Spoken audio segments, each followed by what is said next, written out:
So in this video, I'm going to be ranking every Splatfest mode in the Splatoon series from worst to best. A Splatfest mode being one of the tallies they use on the final results that you, the player, can affect. So in Splatoon 3's case, it's Sneak Peek, Open, Pro, and Tricolor. Without further ado, let's get into it, starting with the worst Splatfest mode. In my opinion, this is definitely the worst mode in all of Splatfest. Team Game. It was introduced at the beginning of Splatoon 2. At first, this was exciting. Finally, a mode where you can play with other friends. You squad up and fight against other teams. Which lies the problem. Squad. You can only play team games if you have a full team of 4 players. Case closed. No searching for other players to fill in any missing slots. I can't tell you how many times I've wanted to play a team game with some friends, but we didn't have a 4th player. It was infuriating. Not only that, but your Splatfest power is still shared with the one you get in solo games, which doesn't make a whole lot of sense to me. Especially when they made it so that the player with the highest Splatfest power treats the entire team with that Splatfest power too, making it potentially unbalanced even more in terms of skill. Because of this, barely anyone played team games. Don't believe me? I have the receipts.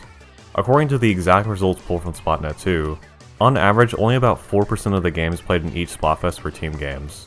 4%. Unbelievable that this was an entire third of the results tally. A really good solution to this problem would have been to add twin squads as an option, just like league battles. This definitely would have helped boost the amount of total team games played by a lot.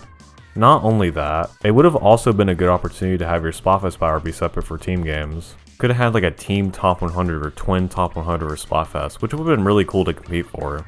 But at the same time, I do recognize that this would have been a mess to implement due to splitting the matchmaking and players even further. But as it stands, this is hands down the worst game mode in Splatfest, just due to how inaccessible it was to most players. Up next, let's talk about not Splatfest with the pre-Splatfest event instead, the Sneak Peek. This was introduced in Splatoon 3 as a way to help support your team before the Splatfest, or if you cannot attend the event itself. How it works is that for every catalog level you gain 1 conch shell, which not only helps support your gambling addiction, but also helps your team. So it's a good motivator to play the game before the Splatfest. But considering you're not even playing the Splatfest, it still ranks pretty low on my list. There's many Splatfests where I only got like 1 or 2 conch shells because I did not care to play the game itself, just the Splatfest. So for me, it's kind of a meh mode to play if you can even call it that. But I do appreciate its existence. Now back to real Splatfest modes. We're going to be talking about Pro Mode. This is the solo mode of Splatfest, which is why I'm combining all these modes together into one entry. You play this mode alone, and matchmaking is determined by your Splatfest power. If your Splatfest power is high enough, you might get into the top 100 for your particular team. This sounds great and all, but Pro Mode sucks, in my opinion. No playing with friends, Splatfest power being unbalanced due to how it's calculated, not even earning any clout if you lose, which is just kicking you while you're down. Now I said Splatfest power being unbalanced, and that's because your starting power isn't only determined by how well you do in your first 7 placement matches, but it's also based on your Turf War MMR. This value is calculated by how much you win or lose regular Turf War games outside of Splatfest. So if you're unlucky and have a low MMR value, you're going to place lower like 1500 to 1700 even if you win a good amount of your matches in Splatfest placements, which is annoying. It especially sucks in Splatoon 3 because it seems everyone's MMR has gone down over time due to the average threshold of the top 100 being lower than on launch. Because beforehand, the top 100 threshold sat at around 2400. Now it's about 2100 to 2200. Insane honestly, considering Splatoon 2's top 100 was always at about 2400 minimum. But other than that, the only good thing I can say about this mode is that if you have to play by yourself, then I guess you may as well play this mode. The matchmaking seems to be faster from my experience, and you get less mirror matches too, so there's some positives I can say. Overall though, this is the mode I try to avoid in Splatfest if possible. Next, let's talk about the mode that started it all, Splatoon 1 Splatfest Battle mode. This mode is quite similar to Pro and Solo mode where you can't play with friends and matchmaking is based on Splatfest power. The reason why I'm ranking it higher is because in this game, Splatfest power is based on what rank you have in ranked battles. That's it. No confusing Turf War MMR mess.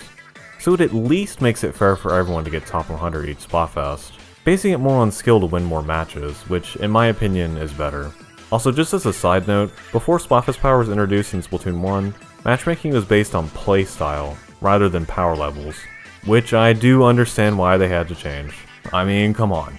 59% win rate, 64% win rate for the entire team. Yeah, very unbalanced. But I do miss the days of getting free wins all day on the unpopular team. Good times, man. Good times. All jokes aside, Splatfest Battle was still a fun mode to play back in the day. Tricolor, the brand new mode added in Splatoon 3 Splatfest. Oh boy, has this mode been something. Starting out as a mode of only a 2% chance of playing, to being its own mode so you can play it whenever you want, with the cost of having mirror matches if the game can't find enough players from the opposing teams. But onto the actual mode. It's pretty fun, I mean, kinda. It's weird for me. It really depends on the map if it's balanced or not. Don't get me wrong, when I'm gaming on Tricolor, it is really fun. But there are times when you're the defending team and both ultra signals get taken within the first minute, and you want to cry a little bit. Also, some maps are horribly balanced, like Bluefin Depot, with only a 30% attacking team win rate. You know what would be cool? If they changed the map layout a bit each rotation to favor more towards attacking or defending to keep the results closer. Like a layout A and layout B for the Tricolor map. But I do understand it would have been more work for the devs, so I'm not surprised this wasn't a thing. And I wouldn't hold it against them either. Overall, Tricolor isn't a bad mode, just some things about it could have been better. Some more unique Tricolor maps and having the option to opt in for an open match instead of a mirror Tricolor. Kinda like how it was before Tricolor was its own mode. But still, not a terrible mode and a step in the right direction for unique Splatfest modes. And now, the best Splatfest mode. Yep, who would have thought? Splatfest Battle open from Splatoon 3 and normal mode from Splatoon 2. They're functionally the same mode since they both involve clout. This is the casual mode in Splatfest where you can team up with friends. Rather than having to form an entire squad every time, you can search for random players to join your team, which is so much better. Also, you still earn clout if you lose since it's based on turf inked, unlike in pro mode. Honestly, I don't have much to say about this mode. It's just chill fun times all around. Well, sometimes. If we lose by less than 1%, you can blame it on me, and I will leave VC. Nah, we win. Okay, well.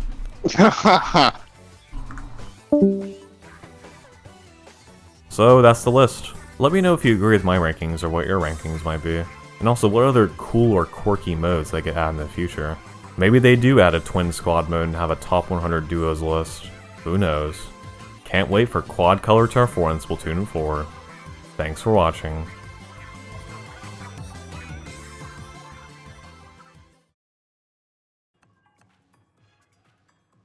Dude, the big man picture is so low resolution here. Why is it so low quality?